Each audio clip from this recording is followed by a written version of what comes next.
Sua misure ferrari.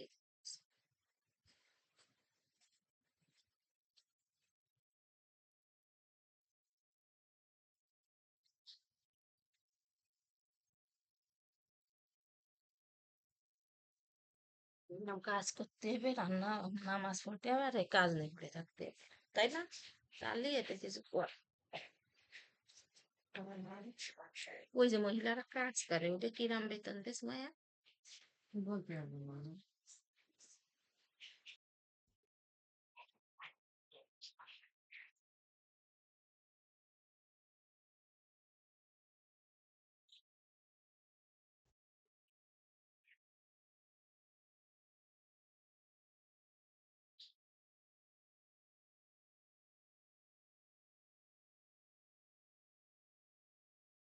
The biggest time drain for customer support teams is account management.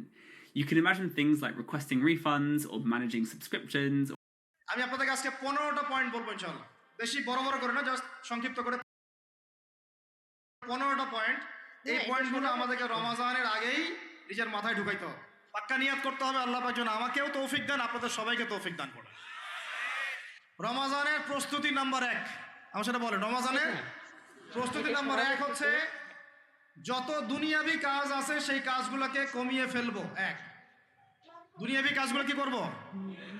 দুনিয়াবি যত কাজ, যত ব্যস্ততা যা আছে এগুলোকে কমায় নিয়ে আসবো, যাতে রমজান মাসে আমাকে বেশি বাইরে দুনিয়াবি প্রয়োজনে বাইরে বের হইতে না হয়, বেশি ব্যস্ততা আমাকে দুনিয়ার জন্য না করতে হয়।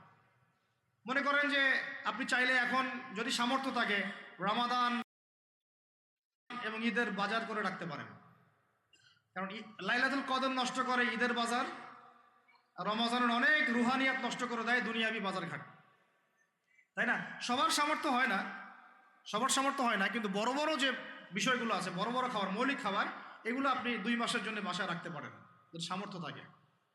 সামর্থ্য নাই তাহলে সেটা আলাদা বিষয়। মোট কথা এটা শুধু একটা বিষয় বোঝাচ্ছি না, দুনিয়াবি যত ব্যস্ততা এগুলোকে কমায় রমাদানের জন্য প্রিপারেশন নিতে হবে। আল্লাহ পাক আমাদেরকে সবাইকে রমাদানের জন্য প্রিপারেশন নেওয়ার তৌফিক দান করেন। এটা হলো মনস্তাত্ত্বিক প্রিপারেশন, যে রমাদান আসতেছে, আমি শাবান মাসেই আমি আমার কাজগুলো গোছাই নিব, যাতে রমজানে আমি ফারেক থাকি ইবাদতের জন্য। বুদ্ধিমানের কাজ না এটা? আল্লাহ পাক তৌফিক দান করেন, আমিন। 2 নাম্বার হচ্ছে ভাই, রমজানের আমরা সবাই 30টা সওম রাখবো বলে নিয়াত করি, আল্লাহ পাক তৌফিক দান করেন, আমিন। কিন্তু এখানে একটা কথা, 2 নাম্বারটা হচ্ছে রোজা রাখার মতো রোজা রাখতে হবে। কি বললাম বলেন? রোজা রাখার মতো রাখতে হবে। এটা কেন বললাম, কেন বললেন ভাই? উত্তর দিচ্ছি। উপোস থাকা, না খেয়ে থাকা আর সওম রাখা এক জিনিস নয়। পানি ছেড়ে দেওয়া, খাবার ছেড়ে দেওয়া আর ইসলামী সওম এক জিনিস নয়। অনেক ধর্মের মানুষ খাবার পানি ছেড়ে দিয়ে থাকে, উপাস থাকে না? হাদিসের মধ্যে নবীজি বলেছেন যে যে ব্যক্তি রোজা রেখে অন্যায় কাজ ছাড়তে পারলো না, মানে আল্লাহর মাসিয়াত ছাড়তে পারলো না, এই যে কাবায়ের ফাওয়াহিশ এগুলো ছাড়তে পারলো না, অশ্লীলতা ছাড়তে পারলো না, মিথ্যা ছাড়তে পারলো না, বেহায়াপনা ছাড়তে পারলো না, তার না খেয়ে থাকায়, পানি না পান করায় আল্লাহর কিচ্ছু যায় আসে না। আর রোজার বিষয় বুঝলাম, রোজা কাকে বলে ভাই? মানে রোজা মানে হচ্ছে আমি আল্লাহ পাকের সমস্ত নিষেধ ছেড়ে দিব। কি করব? আল্লাহর সমস্ত নিষেধ। রোজা থেকেছি, পানি খাচ্ছি না, খাবার খাচ্ছি না, কার ভয়ে? গোসল করার সময় এক ঢোক পানি খেলে কে দেখবে? এই চেতনা তখন কাজ করে না? চুপ করে এক লোকমা ভাত খেলে কে দেখবে? কেউ দেখবে? আল্লাহ ছাড়া কেউ দেখবে? কেউ দেখবে না। তারপর আপনি খান না কেন? কারণ আপনি অনুভব করেন যে আল্লাহ পাক আমাকে দেখছেন। এটাই হলো ইহসান। এটার নাম কি? ইহসান। এটাই বলা হচ্ছে হাদিসে জিবরিলের মধ্যে, আনতা আবুদুল্লাহ কাআন্নাকা তারাহ, তুমি এমন ভাবে আল্লাহর ইবাদত করো যেন তুমি আল্লাহকে দেখতে পাচ্ছ। ওয়া ইল্লাম তাকুন তারাহু, তুমি যদি আল্লাহকে দেখতে না পারো, জেনে রাখো ফাইন্নাহু ইয়ারাক, আল্লাহ পাক তোমাকে দেখছেন। এটাকে বলে আল্লাহ কনসিয়াসনেস বা ইহসান বা তাকওয়া। আর তাকওয়া হাহুনা, তাকওয়া কোথায়? এখানে। আপনি সওমের আয়াতটা পড়েন, কুতিবা আলাইকুমুস সিয়াম কামা কুতিবা আলাল লাযিনা মিন ক্বাবলিকুম লাআল্লাকুম কি তাত্তাকুন, তোমাদের উপর সওমকে ফরজ করা হয়েছে ঠিক যেমন করে আগের উম্মতদের উপরেও করা হয়েছিল, উদ্দেশ্য হচ্ছে লাআল্লাকুম তাত্তাকুন, যাতে করে তোমরা তাকওয়া অবলম্বন করো। তাকওয়া মানে আল্লাহ কনসিয়াসনেস, এই যে আমি খাচ্ছি না, পান করতেছি না, আমি বিশ্বাস করি আল্লাহ আমাকে দেখতেছেন, এই তো। তাই আজকে সারা সেই দিন বান্দা কেমন করে সময় রমজান চলে গেলে বেনামাজি থাকতে একটা পারে? গল্প শেষ করতে পারলি না। রমজান চলে গেলে কি আল্লাহ তাকে দেখে না? সেই বান্দা কিভাবে সুদ খায় তখন কি আল্লাহ তাকে দেখে না? সেই বান্দা, একই বান্দা কিভাবে জেনা করতে পারে? কেমন করে গায়রা মাহরামের সাথে আমরা কি করতে পারি? রিমিক্সিং করতে পারি। ইলশাগুড়ি বলতে কি বোঝে? একটু শরৎকালে আকাশে কিন্তু আমি তোমার পড়াই নি আগে। কেমন হ্যাঁ, করে এটা দুইবার দেখলি তো হয়ে যায়। কেমন করে সে আল্লাহ দ্রোহী আইন বাস্তবায়ন করতে পারে?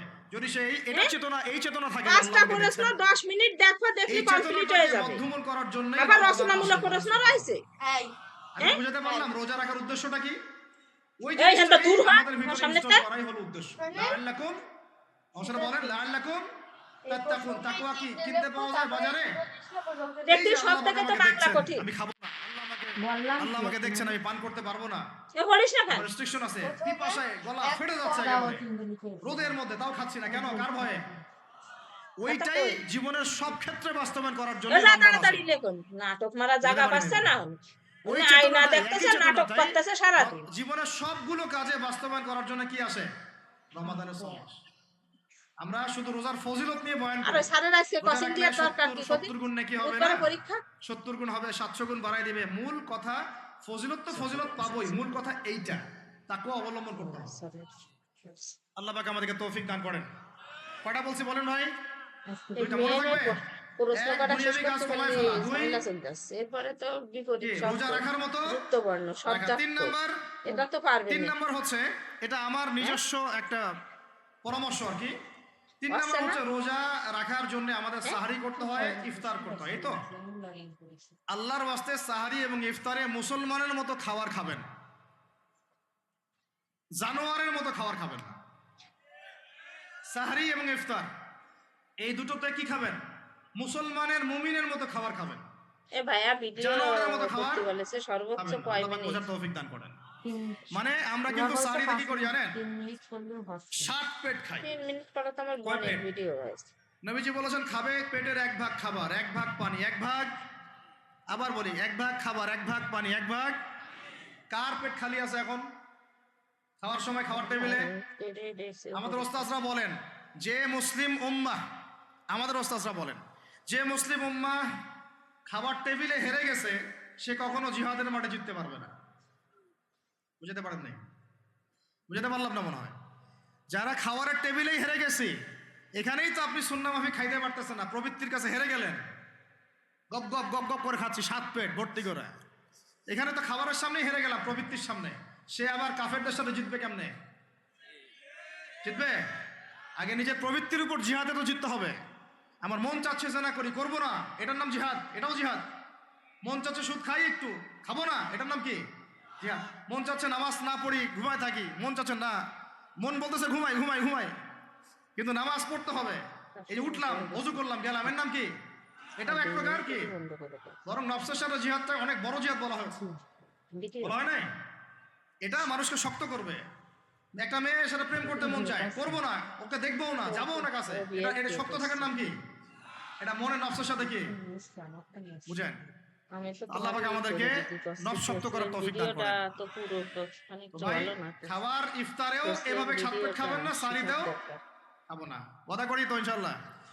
শোনেন, পরিমিত খাবেন, পুষ্টিকর খাবার খাবেন, পরিমিত খাবেন কিন্তু পুষ্টিকর খাবার খাবেন, তাহলে যথেষ্ট হবে ইনশাআল্লাহ। আর এখনকার যে খাবার, এতে বেশিরভাগই ভেজাল।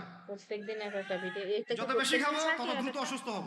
তো এই যে আমরা দিন দিন যে দুর্বল হয়ে যাচ্ছি, বুঝতে পারতেছেন না আপনারা? এটা দিন দিন যে আমরা আগের জেনারেশনের মতো শক্ত না। আমাদের দাদারা, তার দাদারা যেরকম স্ট্রং ছিলেন, আমাদের ইয়াংরাও কিন্তু একটা ইয়াং ছেলেকে আপনি এখন 50 বছরের একজন পাঞ্জা লাগায় দেন, পারবে না, ওই চাচাই জিতবে। ওই সময় কল দিলাম, মনে নেই বলতে না। এর কারণ হচ্ছে ভেজাল খাবার, ভেজাল পরিবেশ, ভেজাল সবকিছু। আমরা যা খাচ্ছি বেশিরভাগই বিষ। আর আল্লাহর কসম, এগুলো মনিটর করার দায়িত্ব সরকারের, এগুলো মনিটর করার দায়িত্ব প্রশাসনের। এদেরকে মোবাইল কোর্টের আওতায় নিয়ে এসে একদম 1 বছরের জন্য ঢুকাইতে ভিতরে। আইনের সঠিক প্রয়োগ হলে এমনি সিধা হয়ে যাবে। বাঙালিদেরকে শুধু মিষ্টি মিষ্টি সেটা কথা তো বলে কাজ হবে বাসি না। আমি মাঝে মাঝে কঠিন শাসন লাগে। বড় বড় কান্ট্রিগুলো আপনারা দেখে আসেন, মনে করেন রাস্তায় ড্রাইভিং এর সীমা দেয়া আছে 100 কিলো, ওরা যদি 110 120 চালায় কেউ কিচ্ছু বলবে না, কোনো ট্রাফিক পুলিশও নাই। মোবাইলে একটা মেসেজ চলে আসবে যে তোমার এই 1500 রিয়াল 2000 রিয়াল জরিমানা করা হয়েছে। দিবানা ড্রাইভিং লাইসেন্স বাতিল, ওটা বাতিল তো হবেই, 6 মাসের জন্য জেল খাটবা, বাপ করে টাকা দিয়ে আসবে। টাকা না দিলেও আর ভয়ে চালাবে না, বাবারে বাবা একবার 1500 রিয়াল খাইছি আবার খাওয়া যাবে। আইন শুধু থাকলে হয় না, আইনের একদম কঠোর বাস্তবায়ন থাকতে হবে। এই জিনিসটা যদি থাকে দেখবেন সমাজ ঠিক হয়ে গেছে ইনশাআল্লাহ।